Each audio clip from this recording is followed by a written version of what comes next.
시청자 여러분 안녕하십니까? 집중 토론의 김유미입니다. 올해 7월부터 전국적으로 자치경찰제가 시행됐죠. 미국, 영국, 독일 등 주요 선진국에서는 이미 시행하고 있습니다. 1945년 창설 이후 76년 만에 겪는 경찰의 가장 큰 변화가 될 텐데요. 치안 행정과 경찰 조직의 대대적인 변화만큼 우리 시민들이 피부로 겪는 변화 역시 클 것으로 보입니다. 자, 오늘 이 시간에는 자치경찰제 도입에 따른 변화와 남은 과제에 대한 얘기를 나눠보겠습니다. 오늘 토론을 위해서 네 분을 모셨습니다. 먼저 강행옥 전라남도 자치경찰위원 나오셨습니다. 안녕하세요. 네, 반갑습니다. 네, 다음은 김계욱 광주전남연구원 연구원 나오셨습니다. 안녕하세요. 네, 반갑습니다. 네, 그리고 문현철 초당대학교 경찰행정학과 교수 나오셨습니다. 어서 오세요. 네, 안녕하십니까? 네, 마지막으로 조선익 참여자치21 대표 나오셨습니다. 반갑습니다. 네, 안녕하십니까? 자, 오늘 이렇게 네 분과 함께 자치경찰제 도입에 따른 변화와 과제에 대한 얘기를 좀 나눠보겠습니다. 앞서 잠깐 언급은 해드렸지만 이미 선진국에서는 시행되고 있는 제도이기도 합니다. 하지만 우리가 자치경찰제 하면 아직도 모르고 있는 부분들이 많습니다. 자, 그래서 무엇인지 그 개념부터 좀 설명을 듣고 싶은데요. 강행욱 위원께서 먼저 좀 간단히 설명해 주시죠. 우선 기존의 국가경찰 제도를 국가경찰 또 국가수사본부라고 부르는 수사경찰 그리고 자치경찰을 3원체계로 나누는 것인데요. 지금 이제 국가경찰과 자치경찰의 조직 및 운영에 관한 법률이 제정돼서 이미 시행되고 있습니다. 그리고 각 시도에도 자치경찰위원회가 올해 7월 1일로 발족했는데요. 앞으로 이 경찰 업무 중에 민생 분야와 관련된 부분은 모두 자치경찰의 업무로 재편성되게 됩니다. 네, 조금 더 이제 덧붙여서 문현철 교수께서도 이 자치경찰제로 이제 바뀌면서 이 개념들이 어떤 식으로 이해될 수 있을지 간단히 좀 더 안내해 주시죠. 그 자치경찰제라고 하는 것은 풀뿌리 치안 서비스를 확립하는 것이다. 이렇게 한마디로 얘기할 수 있겠고요. 생활 밀착형 치안 시스템으로 바꾸는 것이다. 이렇게 설명할 수 있겠습니다. 조금 더 쉽게 설명한다면 경찰이 우리 집 골목길까지 들어와 있고 교실의 복도까지 이렇게 와 있고 또 경찰이 우리 또 파출소가 우리 마을회관, 아파트 단지, 학교 안에까지 들어와서 우리를 이렇게 보호하고 또 우리를 이렇게 보듬어 준다. 이렇게 생각한다면 자치경찰 제도의 시행 취지를 아주 쉽게 이해할 수 있겠습니다. 네, 그러니까 이제 두 분 말씀처럼 기존보다는 생활 맞춤형 치안을 수행하기 위한 어떤 목적이 좀 큰 제도가 이 자치경찰제도라고 보면 될 텐데 7월 1일부터 어쨌든 이제 시행이 됐습니다. 그래서 좀 더 이해하는 차원에서 기존에 그러면 경찰의 역할이라든지 이런 것들하고 좀 연관지어서 왜 이 자치경찰제를 추진하게 됐는지 그 배경이 궁금합니다. 김계욱 연구원께서 연장선상에서 한 말씀 더 해주시죠. 기존 국가경찰제는 지역 특성에 맞는 치안 행정 서비스 제공이 어렵고 민주적인 경찰 조직 운영이 어렵다는 비판이 계속 제기되어 왔습니다. 네. 사실 중앙 집권적인 경찰체제에서는 다양한 지역 주민의 요구를 반영하는 자율적으로 창의적인 치안 활동을 기대하기는 쉽지 않습니다. 네. 이러한 한계를 극복하기 위해서 지역 특성에 부합하는 경찰 행정 그리고 지역 주민의 복리 및 민생 치안 증진을 기여하는 치안 행정을 달성하기 위해 경찰제도 및 행정의 분권화가 추진되는 거라고 볼 수 있습니다. 그렇군요. 조선익 대표께서도 덧붙여 주시죠. 네, 일단 자치경찰제도는 그 지방 분권 이념에 따라서 기능적인 부분이 이제 지방으로 이관되는 건데요. 지방 시민들의 그 특수성이나 지방의 특성, 그다음에 좀 더 생활 밀착으로 경찰 행정 서비스를 제공하고자 하는 것이 이제 취지였습니다. 그래서 외국 같은 경우는 아주 예전부터 도입이 돼 있었고 우리나라 같은 경우는 2018년 4월에 대통령 소속 자치분권위원회에서 논의가 되다가 당정청 자치경찰제 도입 확정한 2019년도에 됐고요. 그래서 예비적으로 지금 그 수행을 하다가 7월 1일부터 전국적으로 지금 전면 시행이 돼서 운영 중에 있다고 생각하시면 되겠습니다. 네, 사실상 지역 실정에 맞고 또 지역민들의 요구뿐만 아니라 지역 치안에 적합한 치안 행정 조직 로서 이 자치경찰의 역할이 이제 대두되면서 이 자치경찰제가 추진이 되고 있는데 추진 배경에 대한 설명을 좀 해주셨다면 그렇다면 이제 이렇게 시행까지 그 추진 과정에 있어서도 굉장히 많은 의견들도 또 많았을 것 같은데요. 문현철 교수께서 뭐 이에 관련해서 한 말씀 해주시죠. 네, 앞에서 그 강 변호사님께서 말씀하신 것처럼 그 국가경찰과 자치경찰의 조직 운영에 관한 법률이 7월 1일 시행이 돼서 지금 이제 자치경찰제가 전국적으로 시행이 됐습니다. 자, 그런데 이 자치경찰제는 어찌 보면 뭐 우리가 처음 시행한다라기보다는 이미 15년 전에 제주특별자치도에서 자치경찰제를 지금 15년째 시행을 하고 있습니다. 뭐 그런 측면에서 봤을 때는 이미 15년 전부터 우리가 자치경찰제도를 시뮬레이션 해보고 있다. 그리고 또 거기서 나타나는 많은 부작용들을 이미 경찰에서는 또 행정안전부에서는 전부 다 인지하고 있으면서 이러한 그 부작용과 문제점을 어떻게 개선할 것이냐 이런 것에 대한 많은 논의와 또 많은 토론과 많은 대안 연구가 진행되는 것으로 알고 있습니다. 네, 제주도에서 이제 15년 전에 시행되면서 여러 가지 개선점, 문제점들을 토대로 그러니까 지금 이 자치경찰이 제도가 출범을 하게 되고 시행이 된 것이다라고 말씀을 해주셨는데요. 덧붙여서 김계욱 연구원께서도 이 추진 과정에 대해서 한 말씀 더 해주시죠.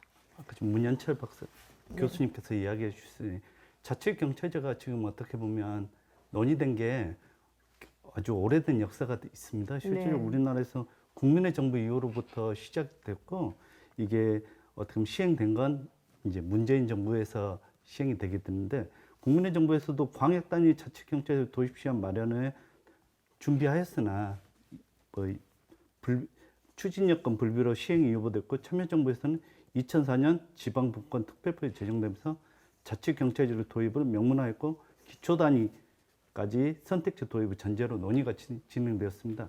그러나 법제화까지는 이루지 못했습니다. 그리고 이명박, 박근혜 정부에서도 기초단위 선택제 도입안을 유지하였으나 법제화는 무산됐습니다. 그러나 현 정부에서 이루어나 모델은 어떻게 보면 과도기적이라고 볼 수 있습니다. 진정한 자치경찰제로 가는 어떻게 보면 징검다리 역할을 한다는 것을 전제하고 있습니다. 또한 하나의 경찰을 두 개의 경찰을 분리하는 이원화 모델 시행에는 불안과 혼란을 최소화할 수 있어 궁극적으로 안정된 경찰 체제의 변화를 이루어낼 수 있다고 볼 수 있습니다.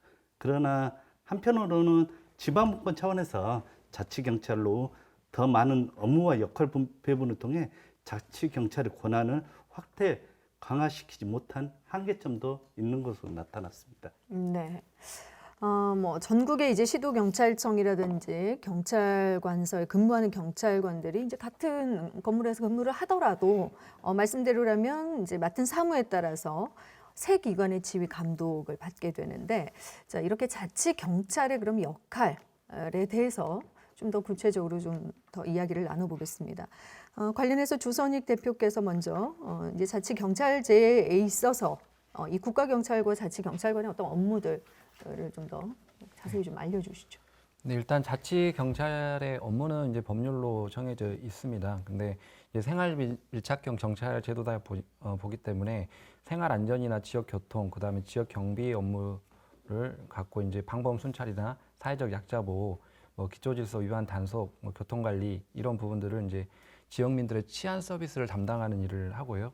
그다음에 특별하게 또 전시나 사변 등 국가 비상사태나 뭐 테러, 대규모 소요 사태 시 경찰청의 또 지휘를 받도록 하는 보완적인 부분도 있습니다. 그래서 우리가 일상생활에서 뭐 교통이라든지 치안, 그다음에 학교 뭐 이런 공간에서 좀 더 경찰들이 가깝게 그 시민들하고 어떤 경찰 행정의 서비스를 받을 수 있다 이렇게 생각하시면 되겠습니다. 네. 자, 이어서 강영국 의원께서도 한 말씀 덧붙여주시죠. 그 법률에는 이제 자치경찰은 지역 내 주민의 생활안전 활동에 관한 사무, 그러니까 순찰이나 방범 활동, 또 안전사고나 재재난 시 구조 활동, 아동 청소년이나 노인 여성 장애인의 보호 업무, 또 가정폭력, 학교폭력, 성폭력 예방, 또 교통활동에 관한 사무, 또 뭐 이런 것들을 이렇게 열거하고 있는데요. 또 수사 사무도 일부 담당을 합니다. 그래서 학폭, 가정폭력, 아동학대, 교통사고 및 교통 관련 범죄, 공연음란죄 및 뭐 등 또 경범죄나 가출인, 실종아동 사건의 수사 사무는 또 자치경찰이 담당하게 되거든요. 그래서 어찌 보면은 그 경찰관이 국가경찰과 자치경찰, 또 자치경찰과 수사경찰의 업무를 중복해서 담당하는 경우가 생기게 되고요. 그 업무 성격에 따라서는 뭐 일도양단식으로 나눌 수 없는, 그래서 내가 자치경찰인지 뭐 수사경찰인지 국가경찰인지가 그 뭐 비율이 뭐 3대 3대 3이 될 수도 있고 뭐 6대 4가 될 수도 있고 이렇게 담당을 하게 됩니다. 그래서 그런 부분에 대해서 그러면 어떻게 예산 배분을 하느냐, 이 사람을 어떻게 분류하느냐 부분은 아직 명확히 이 정립된 뭐 이론이나 법률이 없습니다. 네. 그래서 시도마다 지금 자치경찰위원회가 구성돼서 그러한 자치경찰 사무 정책 수립이라든지 이런 것들을 계속 논의하고 있고, 저희들끼리 따로 그런 부분에 대한 규정이나 규칙들을 지금 만들고 있는 중입니다. 네. 자치경찰제가 지금 무엇인지 이제 알아보고 있고 경찰관의 역할까지 이렇게 이야기를 해주셨는데, 사실 이런 업무가 시행 초기에는 이제 딱 정확하게 나누기는 지금 불분명한 상황이기 때문에 네. 그에 대해서는 계속해서 논의를 통해서 앞으로 시행 과정 속에서 우리들이 이제 그런 것들을 논의를 좀 더 활발하게 해봐야 할 필요성이 있겠다라는 말씀을 해주셨는데요. 어찌됐든 이 자치경찰제가 시행이 되면서 가장 주목을 받는 것이, 그렇다면 기존에 비해서는 지역 맞춤형 치안, 주민들의 요구가 훨씬 더 활발하게 반영되지 않을 것이냐 하는 그런 기대감이 있습니다. 그래서 이제 이런 그 당초 취지에 맞춰서 이 자치경찰제 필요성에 대해서 좀 더 패널 분들끼리 한번 이야기를 좀 해보시면 어떨까 하는 생각이 드는데요. 먼저 이 김계욱 연구원께서 좀 시작해 주시죠. 어떻게 보면 자치경찰을 시행함으로써 맞춤형 치안 서비스 제공이 할 수 있다는 겁니다. 네. 자치경찰을 시행하게 되면 자치단체는 주인은 지역 치안 행정, 그리고 지역 주민에게 봉사하는 치안 행정을 추진할 수 있는 권한과 책임을 갖게 된다는 것입니다. 그리고 체감 치안의 개선을 위해서 필요합니다. 주민생활, 특히 자치단체가 집행력을 강화하고 지역 주민들에게 치안 체감도를 확실히 높일 수 있습니다. 그리고 주민들의 통제 속에 있는 경찰, 그리고 자치경찰이 필요하기 때문입니다. 그리고 경찰의 민주성을 확보할 수 있습니다. 자치경찰제는 경찰 권력의 분산으로 경찰 민주화를 추구할 수 있으며, 경찰 활동에 대한 지역 주민의 참여와 통제, 감시 체계 구축으로 민주적인 경찰 행정을 실현할 수 있다고 볼 수 있습니다. 그리고 마지막으로 가장 중요한 게 지방분권의 완결을 위해 필요합니다. 자치경찰제를 도입하려는 가장 큰 이유는 자치경찰제 실시가 한국 지방자치를 왕자시키는 지름길임과 동시에 전통적인 국가 권력 기관의 중립화되지는 분권화로 정부 조직 개편이라고 볼 수 있습니다. 네, 경찰의 민주성, 또 시민 참여, 또 지방분권 확립의 차원에서 이 필요성을 언급해 주셨는데요. 강행욱 위원께서도 한 말씀 더 해주시죠. 예. 네. 결국 이제 자치경찰은 국가에서 지방으로 치안 패러다임이 전환된다는 중대한 의미를 갖게 됩니다. 시도경찰자치위원회가 자치경찰 사무를 지휘하고 감독함으로써 지역 주민의 요구와 지역 사정에 맞는 차별화된 치안 서비스가 가능해질 것이다 하는 것이 국가적으로도 이 제도를 시행한 근거인데요. 가령 전남의 경우를 보면 주민 중에 고령자의 비율이 매우 높고 또 도서 지역이 제일 많습니다. 그래서 치안 확보라든지 또 재난 발생 시 구조 등의 어려움이 있을 수 있습니다. 이러한 지역적 특색을 고려한 특별한 활동이 자치경찰의 목표가 될 수 있습니다. 그래서 전남 자치경찰위원회에서도 어르신 범죄 피해 예방 종합 안전 대책을 지금 사실상 1호 안건으로 수기 중에 있거든요. 네. 그리고 앞으로 도서 지역의 치안 확보나 재구조 대책 등 이런 부분들을 계속해서 논의해 갈 생각입니다. 그래서 이런 것들이 지역 맞춤형, 주민 밀착형 어떤 치안, 이렇게 치안 패러다임이 변화되는 걸로 보셔도 되겠습니다. 네, 그렇군요. 자치경찰의 필요성. 혹시 뭐 다른 분들 좀 더 덧붙여 주시죠. 네. 아까 그 김계욱 우리 연구원님께서 말씀하신 내용을 조금 보완 말씀드린다면요. 그 국가 경찰은 아무래도 권위주의적일 수밖에 없겠죠. 그래서 나는 경찰의 어떤 그런 좀 무거운 이미지, 경찰의 어떤 호령하는 이미지, 이런 이미지에서 경찰이 그런 권위주의를 벗고 시민 가까이 다가와서 제복 입은 시민으로서 시민을 보호하고 또 시민을 배려한다라고 하는 그런 이미지로의 또 역할의 패러다임 전환 이런 것들이 이 자치경찰의 그런 그 필요성이 아닌가 이렇게 생각이 되고요. 네. 이러한 것들은 결국 주민 밀착 치안, 참여 치안의 그런 실현을 위한 그 어떤 풀뿌리 치안에로서 아주 중요한 그런 그 방향이고 발걸음이다 이렇게 이제 생각이 되는데요. 네. 우리가 그 이른바 K 치안이라고 해서 전 세계적으로 우리나라가 치안이 아주 잘 되어 있는 나라라고 합니다. 그래서 특히 외국인 관광객들이 우리나라를 왔을 때 한국 하면 가장 첫 번째 떠오르는 것이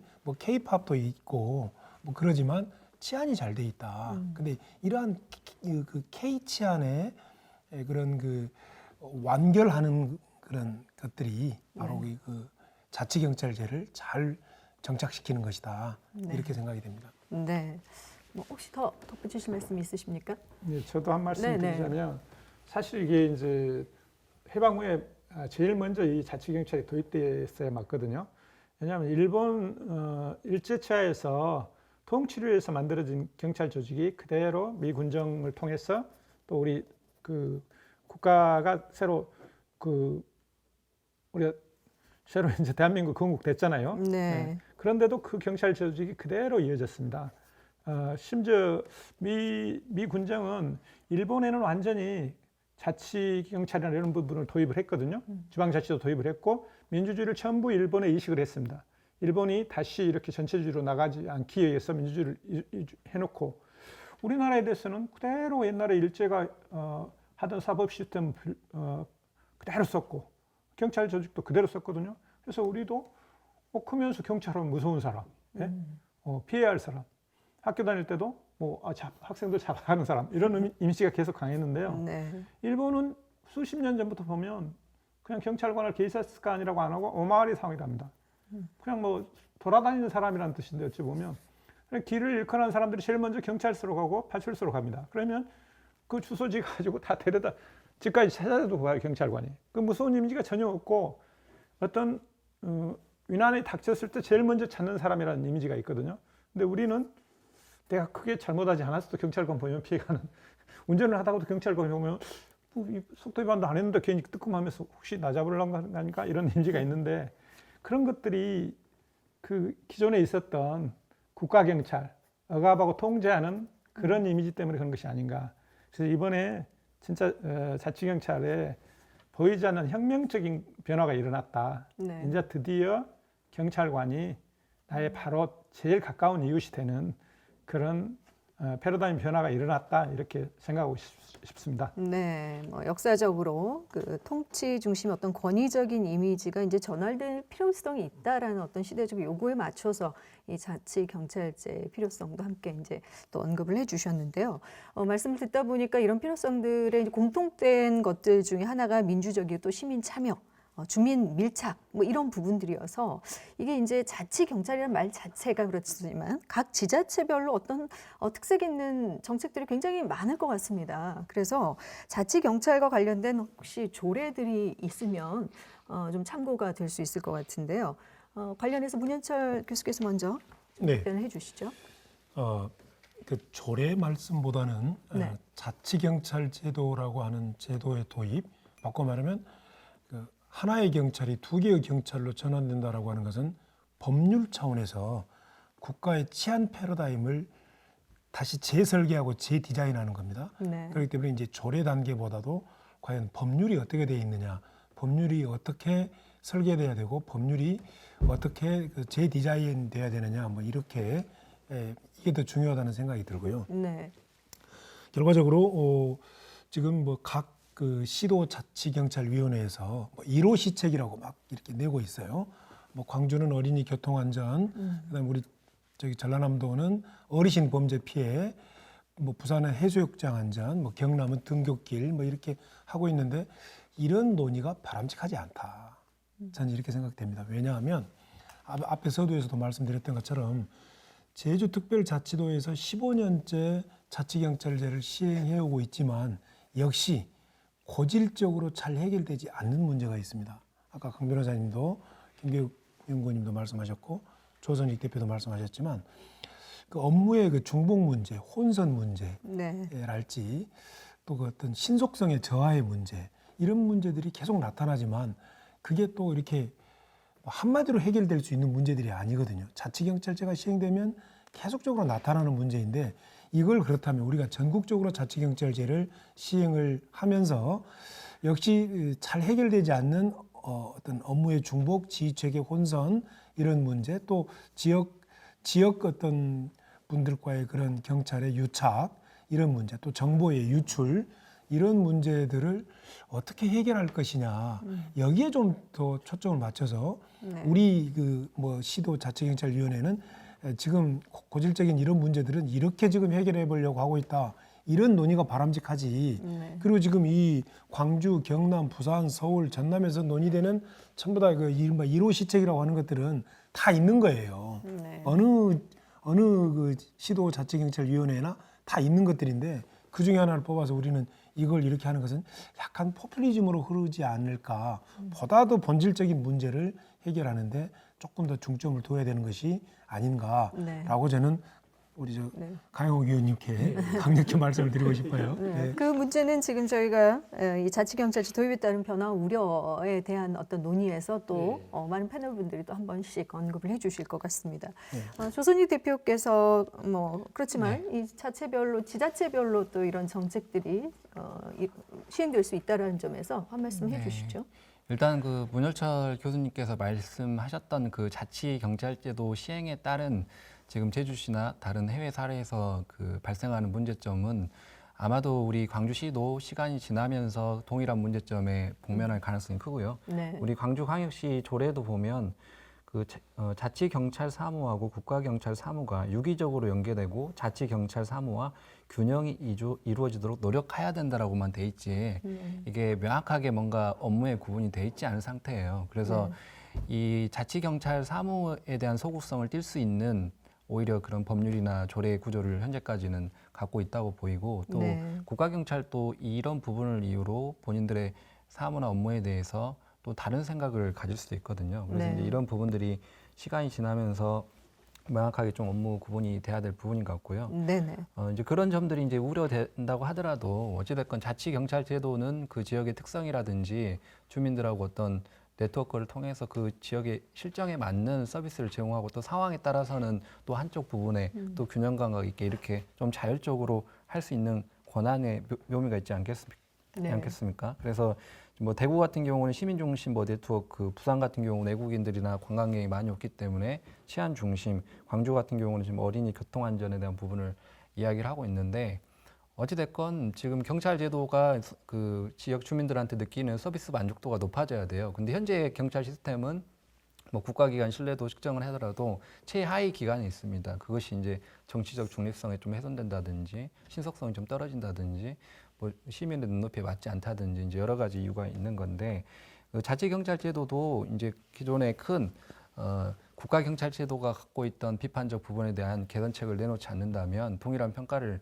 받을 가능성이 크거든요. 네. 그래서 이제 자치경찰제도 운영은 그런 기존의 국가경찰제도와의 업무 분담이나 권한의 배분 문제, 그 다음에 지역에서 실제 필요한 부분을 얼마나 적재적소에 서비스를 제공할 수 있는지 그 두 가지 큰 틀에서 좀 접근을 해야지 좀 네. 문제점을 최소화시킬 수 있지 않을까 그런 생각을 합니다. 네, 현실적으로 얼마나 지역 밀착형으로 신속하게 이렇게 그 정책을 펼 수 있는지 하고 가장 이제 중요하고 또 많은 분들이 얘기해주고 계신 업무의 중복이나 지휘체계 혼선에 관한 문제점에 대한 이제 우려들을 하고 계시는데요. 지금 그렇다면 그 세부적인 조직 운영이 그러니까 자치경찰 사무에 대한 지휘 감독이 각 시도 자치경찰위원회가 이제 갖고 있는데 이게 조직 운영은 어떻게 이루어지는 것인지 잠깐 좀 알고 싶습니다. 강행옥 위원께서 좀 설명을 해주시겠습니까? 네. 시도 자치경찰위원회가 이제 구성이 7사람의 위원으로 구성이 됩니다. 그래서 위원장과 상임이사, 이제 사무국장이라고 보통 부르는데 그 사람은 상근으로 근무하고 나머지 5사람은 비상근으로 근무하게 됩니다. 저 같은 경우는 이제 변호사를 하면서 비상근 위원으로 지금 근무를 하는데요. 위원회 추천은 시도의회가 2명, 국가경찰위원회가 1명, 시도교육감이 1명, 시도자치경찰위원 추천위원회가 2명을 각 추천하고요. 대개 시도지사가 지명하는 1인, 이 사람이 이제 대개는 위원장을 맡게 되는데 이렇게 7인으로 구성이 됩니다. 그래서 아까도 말씀하셨지만 국가경찰, 자치경찰이 이렇게 따로 뽑는 제도가 아니거든요. 또 예산이 따로 이렇게 편성이 되는 제도가 아닙니다. 기존의 국가경찰 중에서 일부가 자치경찰을 하면서 자치경찰위원회에 감독을 받게 되는 그런 부분인데, 제가 생각하기에는 조금 문제가 있는 제도 아닌가. 어찌 보면 자치경찰을 분리해서 뽑는 때부터 따로 자치경찰로 뽑고 네. 승진이라든가 뭐 임용이라든가 이런 것도 다 자체에서 이렇게 따로 이루어지게, 또 예산 편성도 따로 이루어지게, 이렇게 해야 효율적으로 운영이 될 것 같은 생각이 들고요. 이제 또 시도 자치경찰위원도 저도 비상근으로 근무합니다만은 사실 보면은 업무들이 많을 것 같아요. 가령 자치경찰이 실제로 분리가 돼서 이렇게 한다면, 그렇게 된다면 비상근 위원 5명 같은 경우는 저희는 회의 때마다 가긴 합니다만은 그 사람들조차도 어찌 보면 상근으로 뽑아서 계속해서 그 업무를 담당해야만 폭주하는 업무를 담당할 수 있지 않을까, 그런 생각을 해봅니다. 지금 현재 체제로는 기존에 자치경찰이 담당하는 부분이 있잖아요. 일종의 주민밀착 치안 부분에 대해서 일정 정도 감시, 그 다음에 일정 인원, 뭐 보통 경감이야 뭐 인사나 이런 부분에 우리들이 결의를 할 수 있다는 거. 그 다음에 뭐 징계나 감찰, 징계 요구를 한 감찰 권한을 가진다는 거. 이런 거 외에는 사실 큰 역할을 할 수가 없거든요. 그러면 이 사람들이 소속이 자치경찰을 하다가 국가경찰 업무로 또 바뀔 수가 있거든요. 인사 발령에 따라서. 그랬을 때 자치경찰위원회에 어찌 보면 그 눈치를 본다기보다는 기존 경찰청장의 눈치를 더 볼 수가 있죠. 그렇게 되면 경찰청장이 가령 자치경찰 업무에 비협조적인, 옛날 사고를 가진 분이 왔을 때는 자치경찰의 임무는 많이 축소되고 기존의 자치경찰 업무를 담당하는 경찰관들도 경찰청장 쪽을 지휘주목을 하면서 이쪽 자치경찰위원회는 그냥 견눈질을 하면서 업무를 수행하는 그런 쪽으로 일종의 약간 파행적으로 운영될 수 있는 그런 가능성도 있다, 이렇게 생각을 해봤습니다. 네. 문윤철 교수께서도 뭐 관련해서 좀 덧붙여 주시죠. 네. 앞에 강영욱 변호사님께서 뭐 아주 충분한 설명을 해 주셨습니다만은 제가 좀 보완 의견 드리고 싶은 것은 이 국가경찰 그리고 국가수사본부, 자치경찰 이렇게 이제 3원 시스템으로 경찰이 가고 있지 않습니까? 이렇게 이제 경찰이 재설계가 된 거예요. 근데 이제 자치경찰 제도는 여러 가지 뭐 제주에서도 이제 봤던 것처럼 여러 가지 좀 부작용 같은 것들, 그리고 잘 해결되지 않는 문제들이 있는데요. 이러한 그 자치경찰 제도의 문제점들은, 또 부작용들은 국가경찰과 국가수사본부가 많이 보완이 되는 시스템을 잘 설계를 해야 된다, 저는 이렇게 보여지고요. 또 하나는 이제 12만 한 5천 명, 12만 한 8천 명 정도의 전체 경찰력이 중에서 약 6만 5천 명 정도가 사실상 자치경찰 임무를 수행하게 돼요. 벌써 참 절반 가까이지 네. 않습니까? 그러면 이제 뭐 대다수가 자치경찰 업무를 하게 된다는 건데요.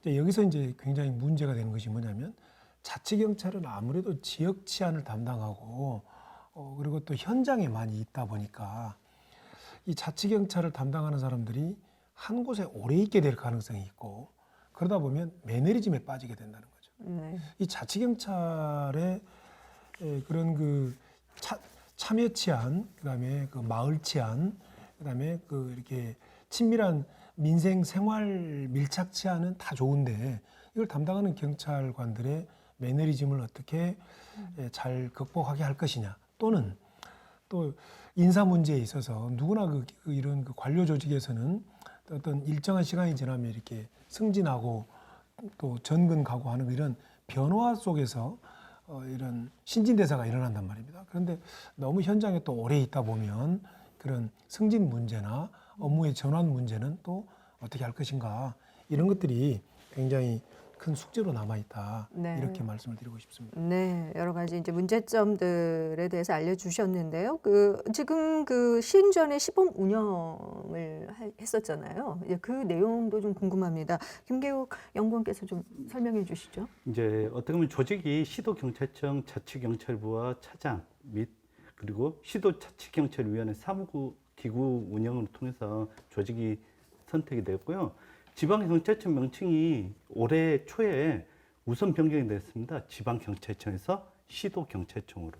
그리고 사무에서는 대통령령에서 정하는 기준에 따라 조례에서 구체적으로 정한 자치경찰 사무를 수행한다고 했고요.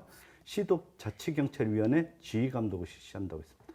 인사로는 자치경찰 사무 담당 경정위와 경찰공무원 임용권은 시도지사, 그리고 시도자치경찰위원회 시도청장이 위임받은 범위에 맞게 행사를 한다. 그리고 예산으로는 2021년 경찰청 예산을 편성된 사업비를 별도 사업으로 재편성해서 시도에 이체하여 집행한다고 했습니다. 근데 이제 광주광역시나 전라남도 같은 경우는 자치경찰 준비단 TF팀을 출범해서 준비를 하였고요. 자치경찰위원회 위원추천위원회를 추천을 받아 임명을 하였습니다. 그리고 시도에 조례를 제정했습니다. 그리고 조례에 따른 사무기구 구성을 운영했는데 자치경찰 사무국이라 해서 자치경찰 2개 과가 있습니다. 정책과와 행정과가 있습니다. 그리고 이제 자치경찰위원회가 구성됐고 시범 운영을 해가지고 올 7월 1일자로 지금 실시하고 있는데 추후에는 뭐 자치경찰 종합 홍보 방안을 마련해서 네. 어떻게 보면 추진할 예정이라고 되어 있습니다. 네, 뭐 준비위원회와 뭐 이런 것들을 통해서 시범 운영을 했지만 어쨌든 변화된 정책을 시행하는 데 뭐 여러 가지 어려움이 있을 수밖에 없을 것 같습니다. 조선익 대표께서도 혹시 뭐 덧붙여서 한 말씀 해주시죠. 네, 뭐 전면 시행되기 전에 뭐 지금 시범 운영이라고 지금 나와 있는데 실질적으로 그 자치경찰제의 기능적인 부분이 시민들한테 서비스가 되는 그 시범 운영보다는 아무래도 그 가장 중요한 그 지자체 조례, 그 다음에 지자체마다 위원회 구성하는 부분이 가장 중요했던 것 같고요. 그 다음에 네. 특히 이제 위원회 구성과 관련해서 거기에 참여하시는 분들, 그 다음에 또 여성의 비율이라든지, 그 다음에 위원회에서 지금 뭐 각 지자체마다 토론회를 하고 또 경찰 행정과의 어느 정도 업무 조율을 할 것인지 이제 그런 것들이 가장 시범 운영할 때 중요한 단계였지 않느냐 싶습니다. 그래서 뭐 짧은 시범 운행 기간이지만 아마 그 부분에 대해서 위원회에서도 많이 논의하고 토의했을 거라고 보여지고요. 네. 이제 7월 1일부터 전면 시행을 앞두고 있기 때문에 실제 이제 자치경찰 제도의 기능적인 서비스가 이제 이루어져야 되는 거죠. 그래서 어찌됐건 그 자치경찰 제도는 위원회가 중심이 돼서 뭔가 활동을 하게 되는 구조로 돼 있기 때문에 시범 운영 단계에서 많이 토의됐던 그 위원회에서 논의됐던 사항들이 좀 지속적으로 안건으로 올라가서 계속 그 바람직한 방향을 좀 생산해내는 것이 지금 단계에서는 중요하지 않나 싶습니다. 네, 이제 시범 운영도 했고 또 시행도 하면서 여러 가지 그 문제점들이 더 생기고 그런 것들을 이제 헤쳐가고 개선해가면서 이게 이제 정착이 될 텐데 생활 안전이라든지 아동, 여성, 교통 뭐 전 분야에서 이 자치경찰제가 시행되면 자치경찰의 역할로만 끝나는 것이 아니라 지방행정이라든지 시안행정과 뭐 긴밀하게 또 연계해서 협력해야 할 부분들이 굉장히 많을 것 같습니다. 어떻습니까? 문현철 교수께서 어떻게 중요한 생각하시는지. 말씀하셨습니다. 네. 결국 이 자치경찰 제도는 지방행정과 치안행정이 정밀한 동행을 하게 되는 그 계기가 된다. 이렇게 말씀을 드리고 싶은데요. 결국 이 치안행정이라고 하는 것도 궁극적으로 저 현장에서는 다 밀접하게 뭐 학교, 지자체 뭐 이렇게 밀접하게 다 관련이 되어 있는 건데 네. 지금까지는 좀 많이 단절되어 있었던 그런 문제점들이 있었고요. 결과적으로 이제 그러면 이제 자치경찰제를 실시를 함으로써 그럼 이제 지역 치안들이 또 어떻게 변화될 것이냐 이렇게 이제 본다면 먼저 범죄 예방에 더 많은 그 관심과 시간을 쏟게 된다. 그래서 범죄 예방이 또 많이 좋아진다. 이렇게 말씀을 드릴 수가 있어요. 자, 백범 김구 선생께서 우리 임시정부에서 초대 경찰국장을 역임하셨어요. 근데 그 백범 선생님이 쓰신 백범일지를 읽어보면 백범 선생님께서 이게 항일운동을 하시면서 뭐 이렇게 해죽 가명이나 좀 서대문 영무소나 이런 데 많이 투옥되어 계시면서 그런 그 범죄 예방의 중요성에 대해서 많은 고민을 하셨어요. 그러면서 하시는 말씀이 작은 범죄가 큰 범죄가 되고 또 이렇게 교도소에 수감해 놓는다 그래서 또 이렇게 교도소가 너무 과밀하게 됨으로써 오히려 재범률이 높아진다. 이런 말씀을 백범일지에서 말씀을 하시더라고요. 근데 궁극적으로는 이게 범죄는 범죄 예방이 가장 중요한 문제이고 또 국민들에게 무엇이 가장 당신의 삶에서 가장 불안하냐라고 묻는다면 대부분 범죄 피해에 대한 두려움입니다. 네. 그런데 이런 이 경찰에서 방범 활동이라고 하는 범죄 예방 활동이 더 활성화될 것이다 이렇게 말씀을 드리고 싶고 그다음에 이제 그 생활 밀착형 범죄라고 할 수 있는 학교 폭력, 아동 폭력, 가정 폭력 이런 그런 그 범죄들은 특히 그 참 학교나 지자체하고 긴밀한 협력이 필요한 그런 분야들이고요. 또 장기간 관찰을 좀 해야 되고 함께 동행을 해야 되는 이런 특징을 가지고 있다. 이렇게 말씀을 드리고 싶습니다. 그런 측면에서 봤을 때 이렇게 그 자치경찰이 지방행정, 교육행정과 동행을 함으로써 이렇게 그런 치안 시스템, 주민 밀착 치안 시스템을 잘 확립한다라고 하는 것은 헌법상 인간다운 삶을 구현하기 위한 그런 그 치안 복지 실현에 좋은 계기가 마련될 것이다. 이렇게 전망하고 싶습니다. 네, 뭐 동행이라고 표현을 해주셨는데 사실 이제 지자체 시설과 기관들과의 그동안 경찰과의 어떤 단절이 아니라 이 지금 이 시행하고 있는 자치경찰제는 함께 가면서 이런 범죄 예방 활동을 적극적으로 할 수 있는 그런 장점이 또 분명히 있을 것이다라는 말씀해 주셨습니다. 자, 김계욱 연구원께서는 어떻게 보십니까? 또 문현철 교수님이 이야기하신 것처럼 어떻게 보면 동행한다는 걸 인정하는데 어떻게 보면 실제적으로 경찰이 지역사회에서 역할 확대를 하면 전 세계적인 추세에서 지역사회 부흥시키자는 치안에 대한 비전과 그에 걸맞는 역할 평가 체계가 갖추어진다면 경찰관 또한 그 만족도가 높아진답니다. 그래서 이런 것들이 나와서 지역과 시민 속으로라는 혁신을 통해 지역사회 주민들의 삶의 질을 높이는 것을 지자체와 자치경찰이 공동 생산할 수 있다는 것이 자치경찰제가 갖는 이점이라고 할 수 있습니다.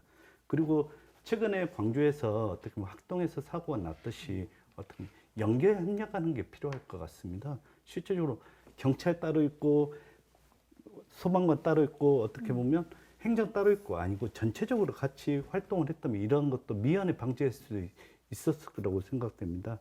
그리고 이제 교수님께서 이제 여기에다 부가적으로 그러면 소방행정까지 추가해서 같이 유기적으로 활동하면 더 좋은 그 어떻게 보면 치안도 오고 삶의 질이 더 높은 지역으로 발전할 수 있다고 생각하기 때문입니다. 말씀하신 것처럼 어떤 지자체의 조직과 또 민간, 전문가 이런 이제 긴밀한 연계의 중요성 또 앞으로 이렇게 연계가 돼야 진정한 자치경찰제가 또 시행이 되는데 도움이 된다는 말씀을 해주셔서 이 자치경찰위원회의 역할이 정말 핵심인 것 같습니다. 뭐 이런 사무들을 이제 관리하고 감독할 수 있는 권한이 있는 거죠. 그래서 자치경찰위원회의 뭐 구성이나 역할에 대해서도 한 말씀씩 좀 듣고 싶은데요. 조선익 대표께서 먼저 한 말씀 해주시죠. 네, 그 자치경찰제도는 자치경찰위원회에서 뭔가 이렇게 기획하고 지도하고 인사권이나 뭐 보고 이런 것들을 다 행사할 수 있기 때문에 자치경찰제도의 성공은 자치경찰위원회가 얼마나 잘 되냐에 따라서 결과가 나온다고 해도 과언이 아닌데요. 네. 일단 자치경찰위원회 구성은 법률로 이제 정해져 있고 그다음에 각 기관의 추천을 받은 사람들이 특별하게 결격 사유가 없으면 이제 위원이 되고 결격 수가 있으면 추천자에게 통보를 하는 방식이고요. 임기는 지금 3년으로 돼 있고 그 연임은 안 됩니다. 그리고 가장 핵심적인 사항인 위원회의 제척 기피 회피에 관련된 제도인데요. 아무래도 자치경찰 때는 그 지자체하고 밀접한 그 경찰 행정 서비스를 제공하는 장점이 있겠지만 단점은 그 대부분 위원들이 이제 그 지방에 있는 분들로 구성이 된다 이거죠. 그러면 우리 학연이라든지 뭐 지연이라든지 또 아는 사이라 그래서 또 그런 부분들이 부정적으로 작용할 가능성이 큽니다. 그래서 우리가 조례에서도 제척 기피 회피 제도를 두고 있는데 얼마나 이런 부분들이 가동이 돼서 위원들이 본인이 자격이 없을 때 뭐 기피를 하거나 회피를 하거나 이런 것들이 좀 될지 좀 지켜봐야 될 부분이고요. 오히려 뭐 그 국가경찰 쪽 인사들하고 또는 행정부하고 어떤 관계적인 특성을 감안해서 위원회에 들어온다면 긍정적인 부분도 있겠지만 오히려 자치경찰 그 위원회 위원으로서 활동하는데 많은 청탁과 로비의 대상이 될 수가 있거든요. 그래서 위원들은 이제 그런 부분들을 본인들이 좀 신경을 써야 될 것 같고, 그 다음에 이제 그것을 관리 감독하는 시민단체나 언론에서도 그런 부정적인 관계가 형성되지 않도록 평상시에 좀 주의 깊게 봐야 되지 않나 싶습니다. 네. 강영국 위원께서 앞서 이제 자치경찰위원회 구성에 대해서도 뭐 예, 개선점을 말씀해 주시긴 했습니다만 예, 좀 덧붙여 말씀드렸습니다. 주시죠. 네. 예, 이제 그 위원회 추천이 이렇게 시도의회 2명, 뭐 경찰위원회 1명, 시도교육감 1명, 자치경찰위원 추천위원회 2명, 시도지사 1명 이렇게 추천하는 사람이 있기 때문에 사실은 어찌 보면 자치경찰위원이 되기가 아주 어렵습니다. 그 분야에 상당한 소양을 갖고 있고 자기가 일하고 싶어도 여기에 소속된 분이 추천해 주지 않으면 안 되거든요. 네. 그런데 보면 얼마나 힘듭니까? 그래요. 지사, 뭐 교육감, 뭐 이렇게 또 시도의회. 그러니까 그런 부분에서는 이제 길게 보면 제도 개선 같은 것도 한번 연구를 해봐야 할 것 같고, 일단은 자기가 추천한 사람한테 종속돼서는 안 된다고 저는 봅니다. 네. 예, 그 사람이 자기를 추천하고 임명했다고 해서 그 부분한테 이제 그 모든 것이 종속되면 자치경찰위원회 존립 근거가 없어지는 거거든요. 보통 이게 서로 의결기구, 다수결로 의결기구입니다. 그래서 모든 정책이 다수결에 의해서 되는데 가령 일부 의원들이 좀 편파적인 구성이 돼 있다 하면은 그 사람들에 의해서 자치경찰위원회는 어떤 한쪽 방향으로만 쏠려서 가버릴 수도 있고요. 또 한 가지 문제는 실제로 이렇게 보니까 상근인 위원장과 그 사무국장이 아주 중요합니다. 네. 예. 왜냐하면 저희처럼 뭐 회의 때 뭐 일주일이나 2주일에 한 번 가서 설명 듣고 거기서 이제 결정을 하는 사람은 정보 한계가 있거든요. 근데 이분들은 계속해서 거기 상근하면서 직원들도 계속해서 만나고 뭐 여러 가지 문제점을 접하니까 모든 정보에서 앞서거든요. 그래서 결국은 또 위원장과 상근인사가 좀 훌륭한 분들이 맡아줘야만이 이 제도 초창기에 그 인적 구성이 어떻게 되느냐에 따라서 각 시도마다 좀 차이가 많이 나지 않을까 네. 그런 생각도 해봅니다. 네, 자치경찰위원회 인적 구성, 뭐 여성 인권 전문가 이런 것들도 좀 부족하지 않느냐라는 다양성의 뭐 의견 부족도 의견으로 주신 분들도 계시던데, 어쨌든 이런 자치경찰제의 시행 초기에 나타나는 이제 문제점을 우리가 어느 정도 개선하고 보완할 수 있느냐가 중요한 것 같습니다. 그래서 이 자치경찰의 권한까지도 그러면 어디까지 우리가 봐야 하는지 이해할 수 있을까? 예, 김계욱 연구원께서도 좀 설명을 해주시죠. 아까 지금 말씀드리듯이 뭐 여성이 부족하다. 근데 실제적으로 전남은 한 분도 네. 없는 거라 나와 여성이 있고 한 분입니다. 한 분이 네, 바뀌었구나. 한 분으로 바뀌었고 어떻게 보면 남성 위주로 되어 있다는 측면들이 많이 강화되는 것 같습니다. 실제적으로 보수적이다는 경북이 4대 3으로 맞췄습니다. 그런 네. 것들 보면 왜 지역이 어떻게 보면 조금 오픈되었다고 한 광주 전남이 어떻게 보면 보수적으로 이렇게 더 남성 위주로 갔는지 한번은 더 살펴봐야 할 것 같고요. 네네. 자치경찰이 조직되고 시행될 경우 자치경찰 사무에 대하여 민주성과 책임성 그리고 정치적 중립성도 확보하여 안전한 지역 치안 확보를 위해 경찰위원회를 둔 건데, 이 위원회에서 권한은 자치경찰 사무에 대한 심의 의결권입니다. 법으로 정해져 있습니다. 경찰 인사, 예산, 통신, 감사, 사전점검, 법령검토 등을 하고요. 그리고 두 번째로 자치경찰 사무에 대한 청장에 대한 지휘감독권이 있습니다. 그리고 세 번째, 시도경찰위원회의 시도경찰청장 추천권이 있습니다. 이게 어떻게 보면 경찰청장을 어떻게 보면 옛날에 같은 경우는 경찰청에서 중앙경찰청에서 임명을 했는데, 이제 어떻게 보면 시도경찰위원회의 추천을 받아서 협의해서 올리도록 되었습니다. 근데 이게 조금은 안 될 거라고 여겨지는 측면들도 있는데, 시도경찰청에 임명에 대한 시도경찰위원회 영향력은 협의가 얼마나 잘 이루어지느냐에 따라서 문제가 없을 거라고 생각이 됩니다. 네. 좀 더 덧붙여 주실 말씀 있으시면 먼저 조선익 대표께서 네. 말씀 더 해주시죠. 일단 뭐 위원회에서 여러 가지 이제 활동 목적을 갖고 있을 건데 이제 비판이 좀 되고 있는 부분들은 뭐 여성이나 인권 전문가들의 구성이 부족하다라고 지금 이야기를 하고 있는 거는 어떤 위원회나 지금 동일한 상황인 것 같고요. 네. 그래서 이제 조례에서도 그런 부분들 때문에 이제 실무협의회라고 하는 거를 운영할 수 있도록 돼 있습니다. 그래서 그 실무협의회에서 그 뭐 인권 전문가라든지 아니면 그 치안에 관련된 그 시민단체라든지 지역 주민들의 의견을 수렴할 수 있도록 그 제도 보완을 하고 있는데요.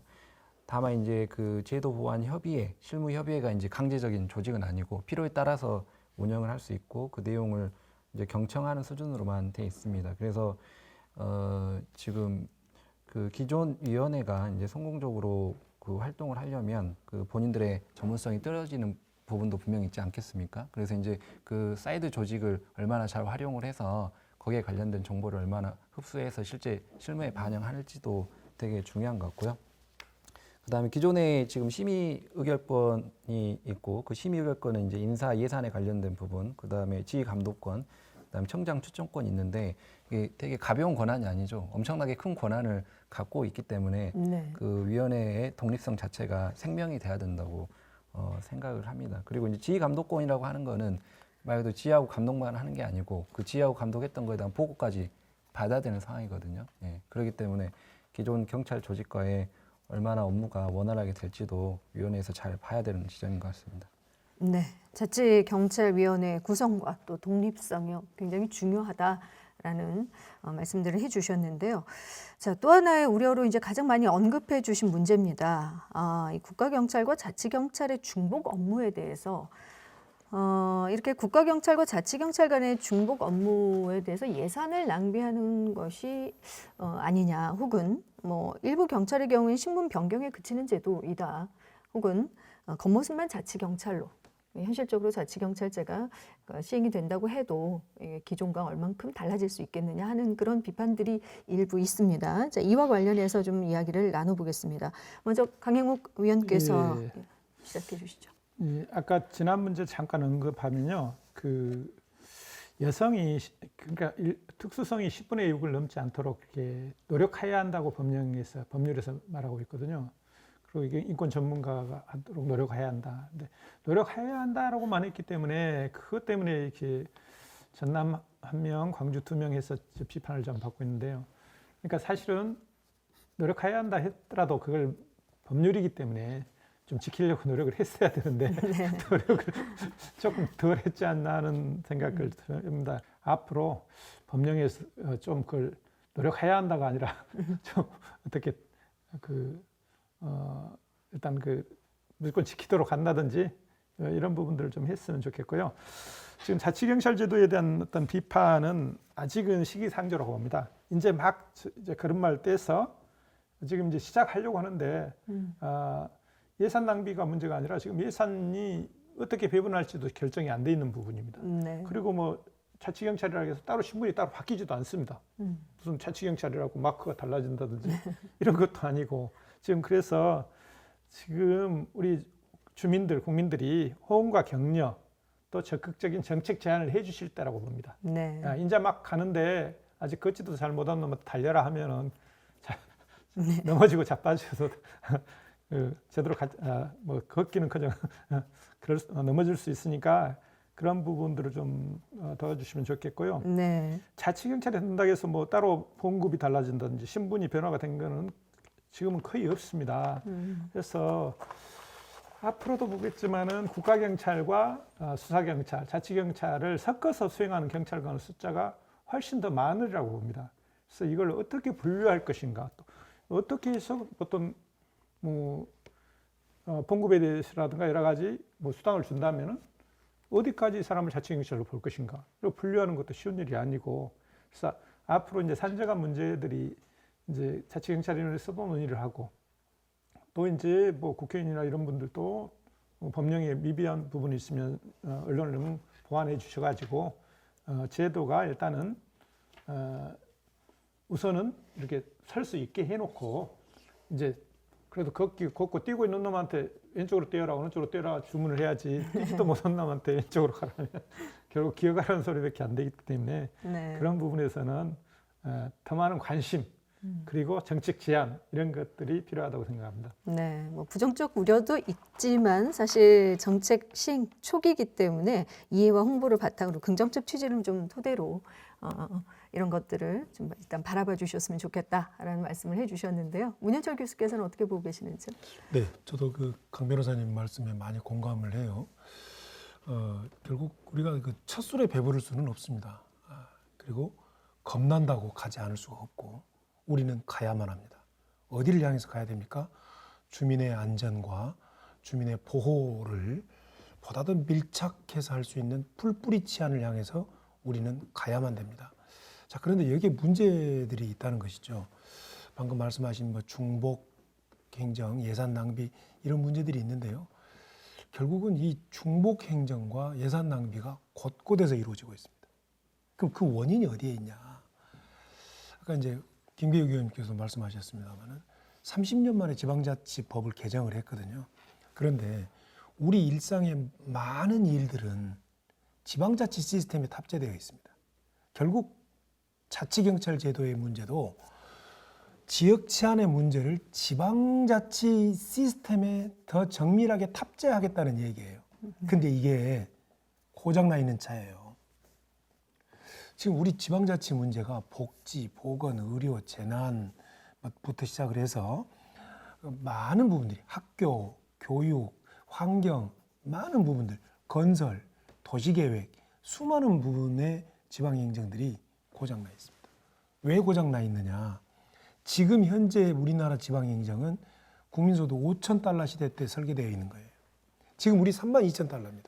세상이 바뀌어도 너무 바뀌었습니다. 물론 이것은 개헌 사항이기도 하지만 궁극적으로는 이런 문제를 해결하기 위해서는 지방자치 시스템을 재설계하고 재디자인해야 될 시기에 와 있다 이런 말씀을 드리고 싶고요. 제가 이제 행정안전부 정책자문위원을 한 10여 년째 하고 있는데요. 결국은 이런 문제들이 이제 조율의 문제로 풀어갈 수밖에 없단 말입니다. 조율의 문제, 조정하고 조율하는 문제인데 또 문제는 조정하고 조율하는 기능들이 현저히 떨어져 있습니다. 우리나라가. 이것 또한 국가를 운영하는 시스템이 좀 재설계, 재디자인을 해야 될 시기에 와 있다.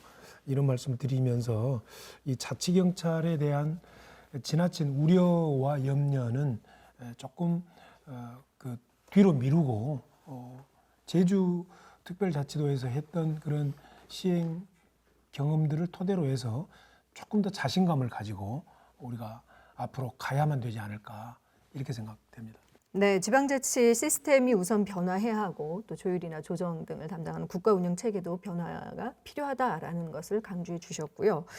또 한 가지 그 검경 수사권 조정과 자치경찰제와는 혹시 어떤 관계가 있을까 하는 부분도 우리가 한번 생각해 볼 수 있을 것 같은데요.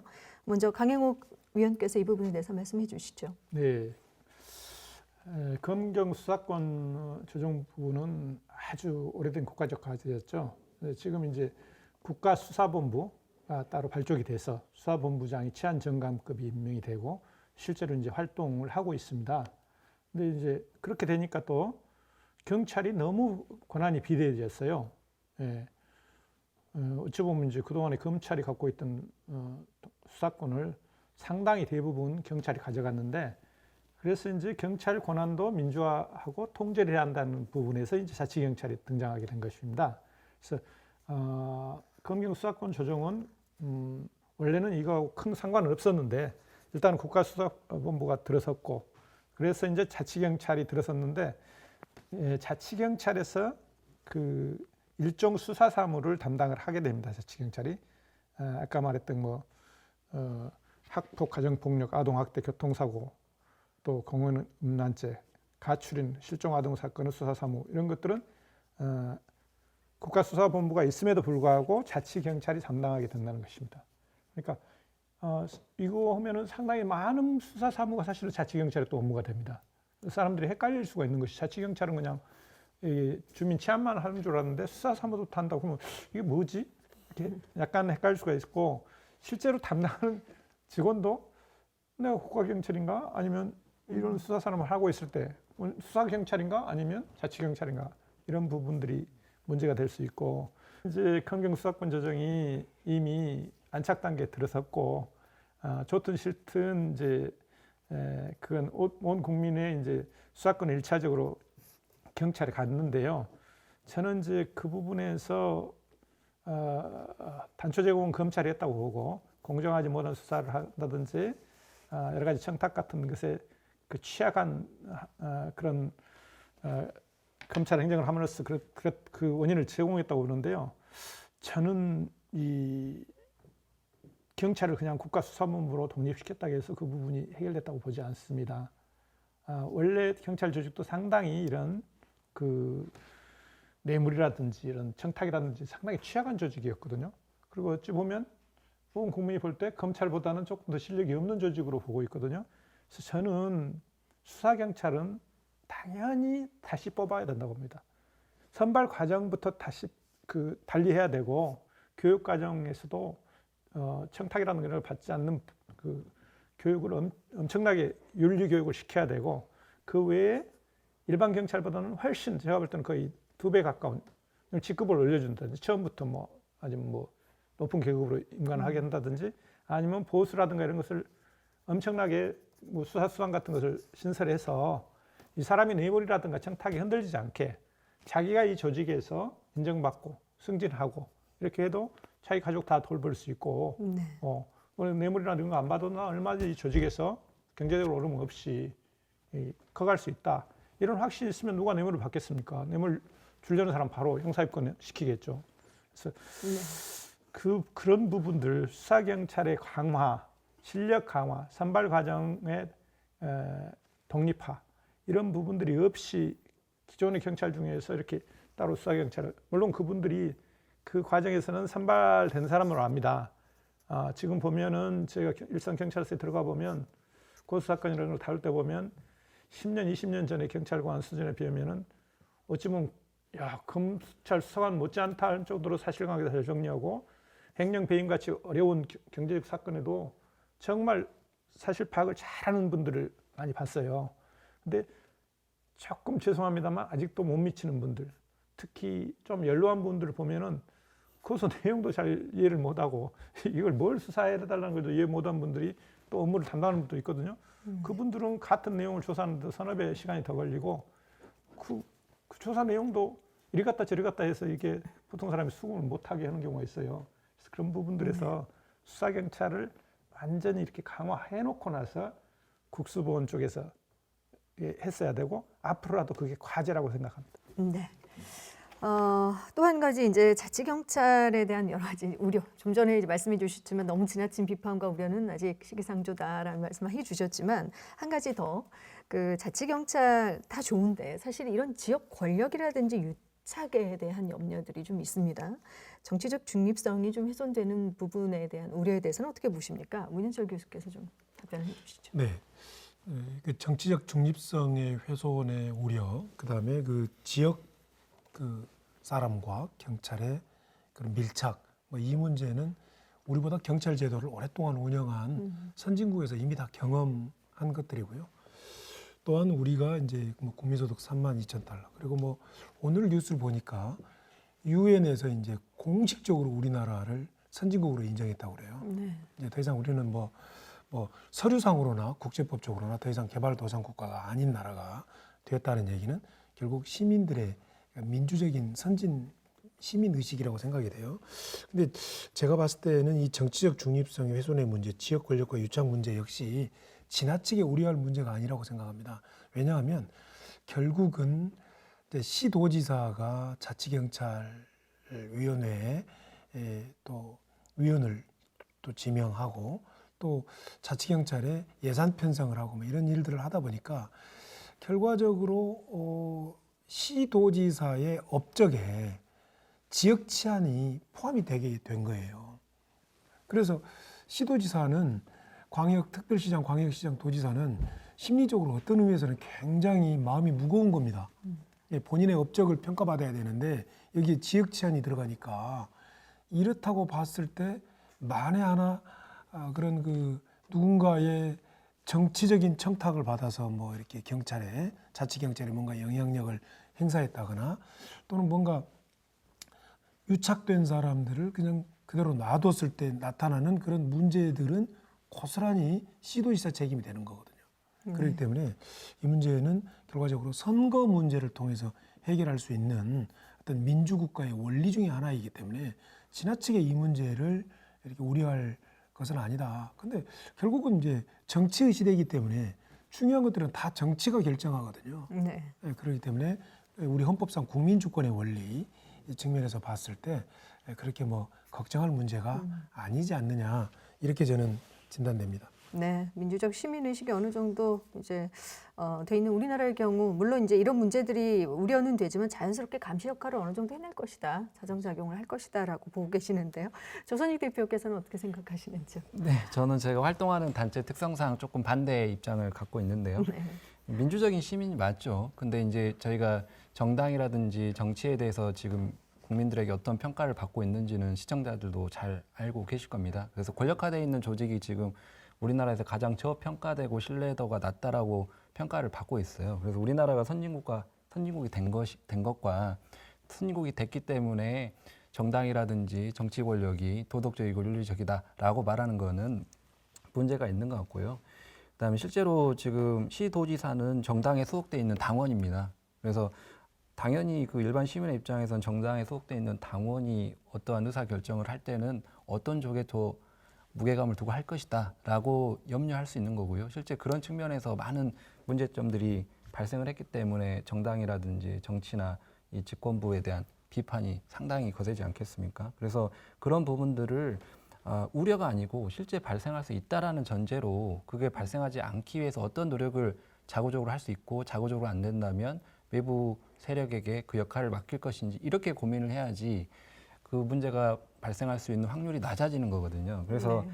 지금 그 위원회도 보면은 대부분 위원 선정이 추천에 의해서 되도록 돼 있어요. 그러면 추천을 받았다는 거는 어찌됐건 추천권자가 어떤 기관장이거나 이랬을 때 그 기관장이 나름의 평가를 해서 추천을 하는 게 아니겠습니까? 그럼 나름의 평가를 해가지고 추천한 인사가 아무런 문제를 일으키지 않는다라고 단정하는 것도 문제다 이거죠. 그래서 위원회에 있는 분들의 도덕성과 윤리성을 담보하기 위한 교육 시스템이라든지 이런 것들을 충분히 가동을 시켜야 되는데 우리나라 위원회 체계들은 대부분 그렇게 돼 있지 않아요. 대부분 뭐 어떤 자격을 몇 년 동안 갖추고 있는 사람, 그다음에 뭐 사회적으로 뭐 덕망이 있는 사람 이런 분들이 일단 위원회에 들어가면 그 사람들은 아무런 문제를 일으키지 않을 것이다라고 전제하에 권한을 다 줍니다. 근데 실제로 그 지점에서 의결권을 갖고 있는 분들이 문제를 일으켜서 일반인들에게 피해를 주는 경우들이 대다수고 작은 부분이 아니거든요. 그래서 그런 문제는 반드시 발생할 것이다라는 전제로 위원회라든지 조직을 운영을 해야지 실제 문제가 발생하지 않는다고 저는 생각을 해요. 근데 그런 우려이다라고 한다면은 물론 저도 그런 문제가 발생 안 하면 좋죠. 근데 네. 이제 문제가 발생했을 때는 이미 그거를 다시 되돌릴 수 없는 상황이 될 수 있기 때문에 네. 본인들을 견제할 수 있는 장치를 스스로 만들어내야 된다고 생각을 합니다. 네, 이런 우려와 문제, 그러니까 전제 자체를 반드시 문제가 발생할 것이다에 두고 발생 시에 그러면 어떤 외부 감시 시스템을 어떻게 둘 것이냐 하는 현실적인 부분들을 마련을 해놓고 있어야 된다라는 의견이었습니다. 혹시 뭐 덧붙이실 말씀 있으시면 해주시죠. 예. 네. 하나는 그 위원 추천 문제와 관련해서는 물론 법에서 아까 강 변호사님 말씀하신 것처럼 법에서 그 자격 요건들이 있기 때문에 또 아무나 되는 게 아니에요. 그런데 이 자치경찰위원은 뭐 어떤 그 아주 잘 설계한 뭐 간접적인 방식에 의한 선거 시스템이 좀 투입되는 것도 바람직하지 않을까. 네. 지금처럼 뭐 도지사가 1명, 교육감님이 1명, 뭐 의회에서 2명, 뭐 국가 경찰위원회에서 1명, 뭐 이런 식의 뭐 이렇게 지명보다는 뭔가 또 직접적인 선거에는 또 문제가 있는 거예요. 또 이게 네. 또 지나치게 또 경찰이 정치화되어 버릴 수 있기 때문에 근데 아주 지혜가 잘 가미된 간접 선거 시스템을 어떻게 우리는 지금부터 잘 설계해봐야 되지 않을까 네. 이런 생각을 해봤습니다.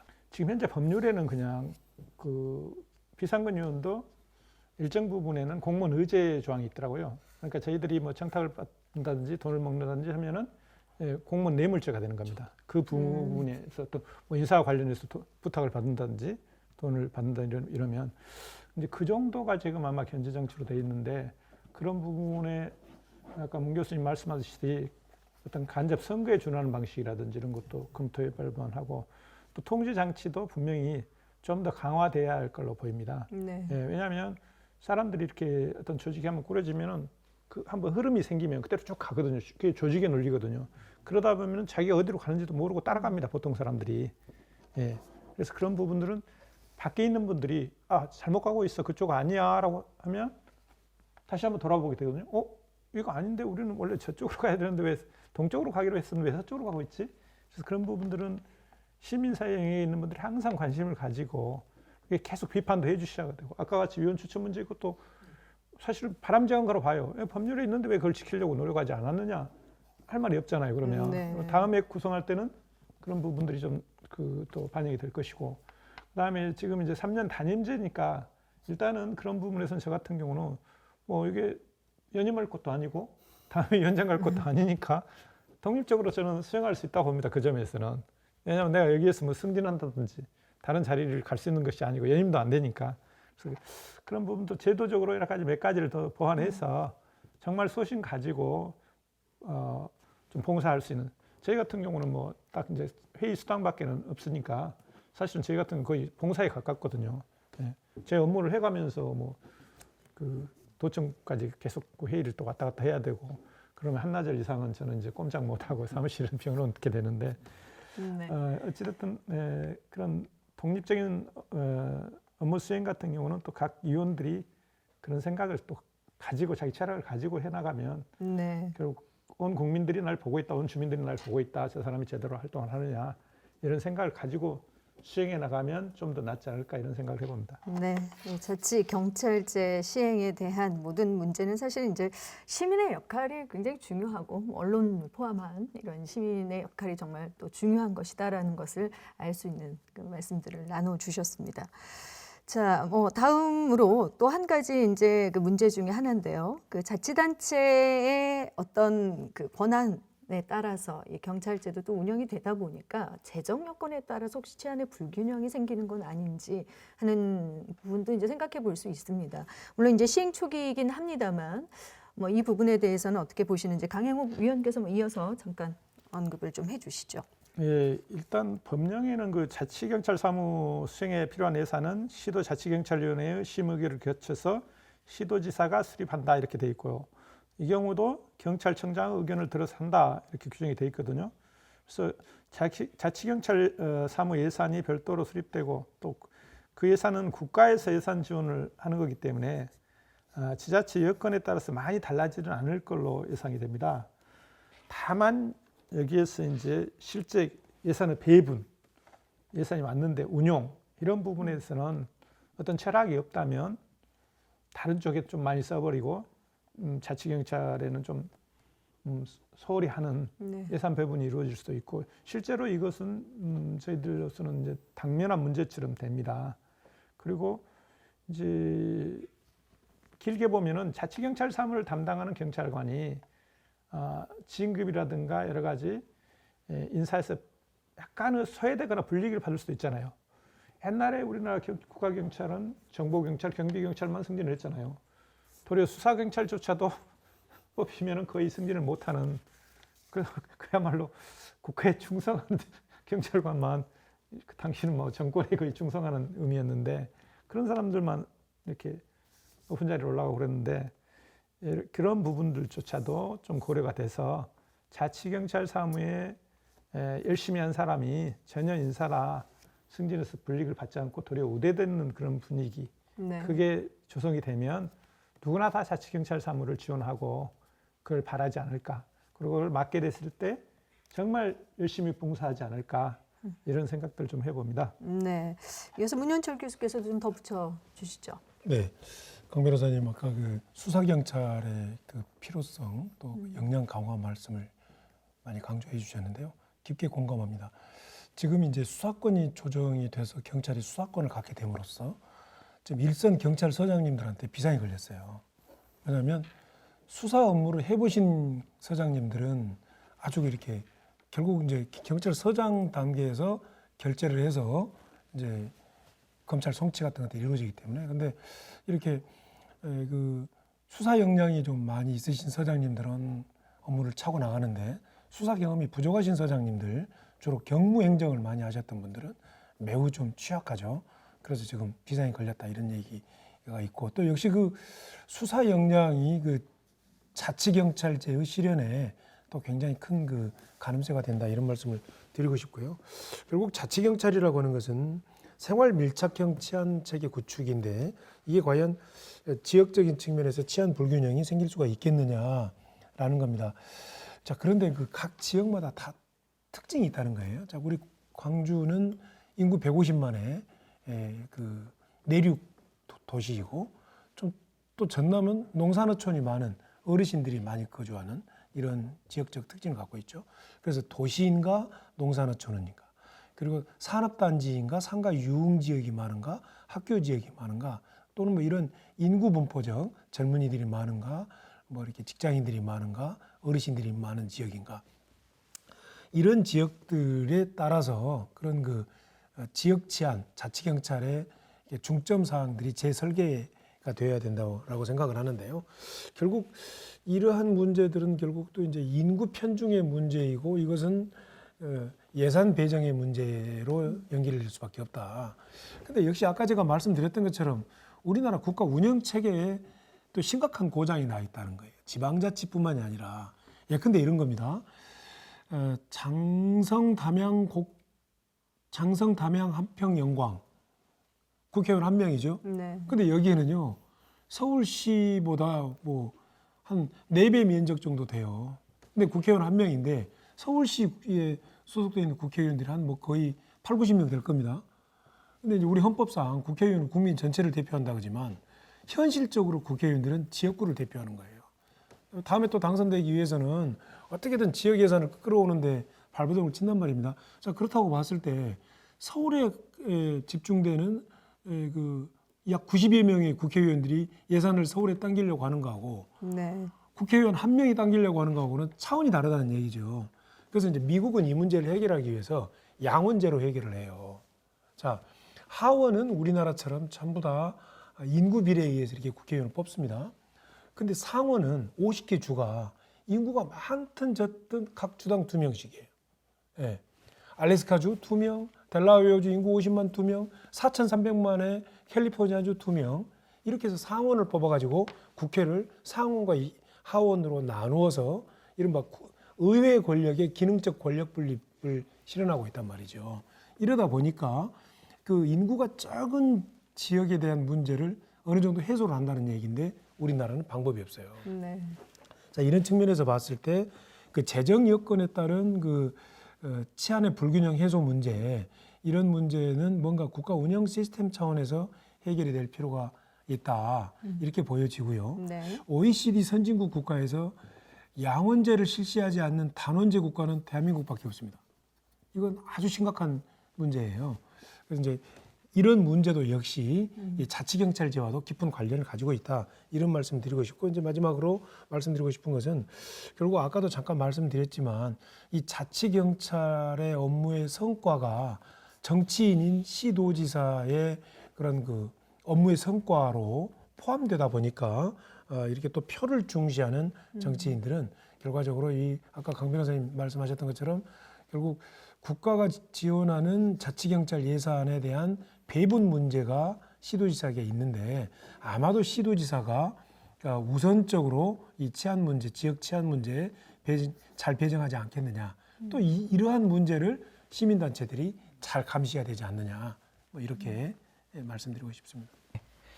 일단은 그 문현철 위원님께서 말씀해 주신 양원제 부분은 뭐 지금 현재 상태에서 정치 구조를 바꿀 수는 없는 문제이고 그다음에 지금 국회의원이 되면 지방의 예산을 가져오는 부분도 중요하지만 오로지 그게 목표인 양 이렇게 현수막을 걸고 이렇게 하는 부분도 많은 비판을 받고 있어요. 국회의원은 당연히 지역구에서 뽑히는 거죠. 그러나 어떤 지역에서 어떤 정책을 만들어내고 그 정책이 성공하면 대한민국의 모든 지자체가 벤치마킹하는 상황으로 가는 것이 아니겠습니까? 그리고 국회의원으로서의 법률 제정권을 정확하게 행사를 해야지 모든 대한민국의 사람들이 보편적인 그 효용 가치를 이제 누릴 수 있다라고 생각을 합니다. 그래서 이제 국회의원들의 그 역할에 따라서 예산 부분에 대한 차이가 있을 거라는 취지로 말씀해 주신 것 같은데요.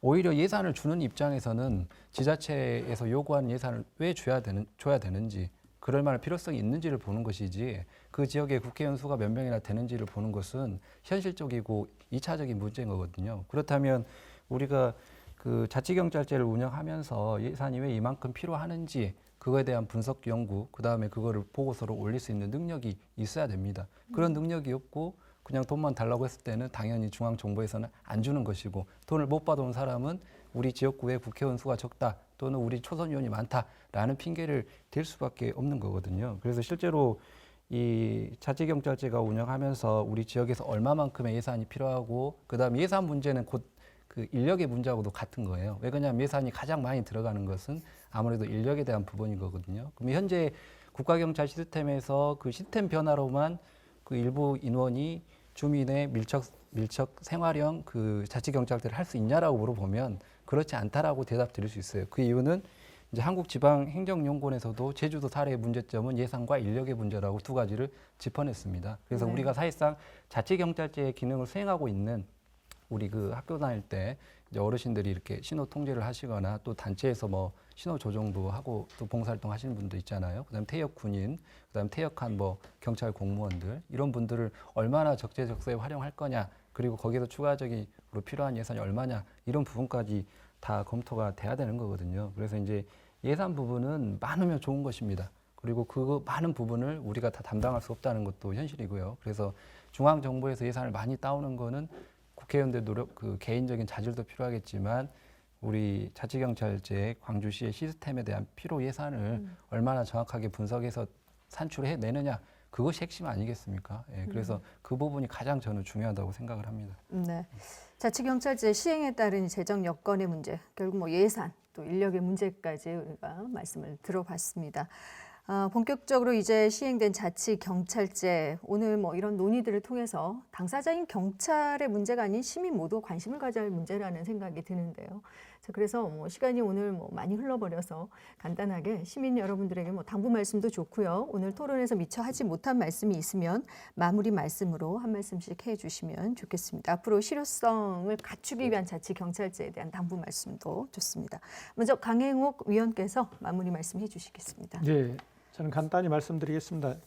그 자치경찰제가 성공하기 위해서는 지역 주민들이 자치경찰의 업무에 적극적인 호응과 협력을 해주실 거 요청됩니다. 그리고 본인들이 느끼는 어떤 제한 서비스라든지 어떤 부분에 대해서 항상 정책 제안을 해주실 것을 부탁드리겠습니다. 그것은 자치경찰 요원 개인에게 해도 되고 요원의 이름으로 해도 됩니다.